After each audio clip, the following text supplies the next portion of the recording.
Баршаңызға сәлем, сіздермен Айгерім Софи.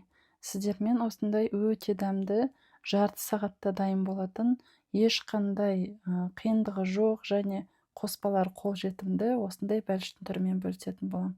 Бұл бәліштің дәмділігі сондай, мына шиенің қышқылдығынан тіліңіз үйіп қалады ғой. Ол үшін алдымен жұмыртқаны аламыз. Осы жұмыртқаға қантты қосамызды жақсылап миксерлейміз. Венчикпен немесе вилкамен араластыра берсеңіздер де болады. Өте оңай, алдымен осылай салмасын жасап аламыз. Өстіп, жұмыртқаға қант қосып, жақсылап миксерлейміз. Миксер жоқ болса, жаңа айтқанымдай, венчикпен де араластыра берсеңіздер болады. Достар, видеоны соңына дейін көріп, міндетті түрде осы рецептпен жасап көріңіздер. Және бұл жерде шиенің орнына персик шабдалыны қоссаңыздар да болады. Мінекей осылай толықтай қанты ерігенше жақсылап миксерлеп алдым. Енді осы массамызға 2 қасық қаймақ қосатын боламын. Сметананы, магазиннің қаймағы. Үй қаймағын қоссаңыздар да болады. Өте дәмді болады. Барлығы жылдам, тез дайын болады. Маған өте ұнады осы бәліш. Қаймақ, сосын сүтімізді қосатын боламыз. Сүтті қосқаннан кейін жақсылап тұрып миксерлейміз. Менің арнама бірінші рет келіп отырсаңыз, және видеомды бірінші рет көріп отқан болсаңыз, арнама тіркеліп алыңыз және видеоларымды сақтап алыңыз.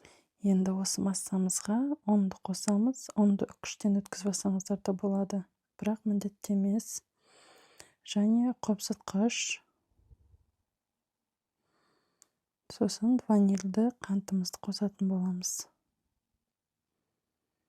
Барлығын осы қосқаннан кейін тағы да жақсылап миксерлеп аламыз. Бір келгі консистенцияда болғанша қою болу керек біздің қамырымыз. Осы салмамыздың консистенциясы қою болу керек. Сұйық болып қалмасын. Егер сіздердің ұндарыңызға байланысты сұйықтау болып жатса, онда тағы да кішкене ұн қосасыздар. Содан кейін сұйық май қосып, тағы да бір араластырып аламыз, миксерлеп. Сонымен біздің бірінші салмамыз дайын. Сосын достар, мен өзімнің каналымда аптасына 3 рет, яғни әр аптада 3 рет жаңа рецепттер салып отыратын боламын. Неше түрлі эксперименттер және рецепттердің сырымен бөлісетін боламын. Сол себепті арнама тіркеліп алыңыздар. Ал мынау екінші салма бізде творог, сахар, қант, яғни және жұмыртқа үшеуін қосып, жақсылап миксерлесеңіздер, немесе венчикпен жақсылап араластырып алсаңыздар болады, осылай мен сияқты. Егер сіздерде кондитерлік пакет жоқ болса, кәдімгі салафанға да салып, ұшын қиып тастап қолдана берсеңіздер болады. Енді осылай жаңағы бірінші салмасын салып аламыз қалыпқа. Меніңдегі қалыптың диаметрі сантиметр 26 диаметрлік.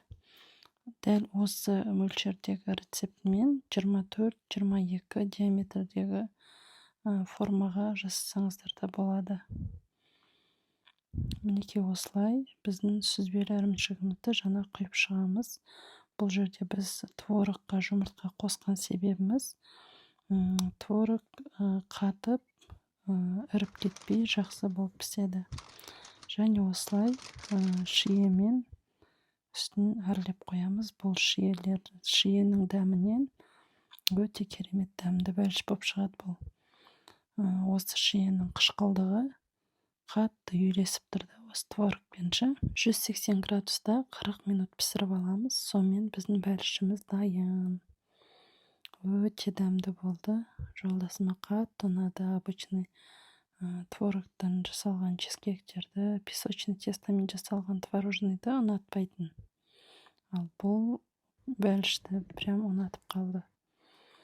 Бұнда ерекше дәм беретін бұл жерде шиенің қышқылдығы. Ал сіздерге видеоның соңына дейін көргендеріңізге рахмет. Міндетті түрде осы бәлішті жасап көріңіздер.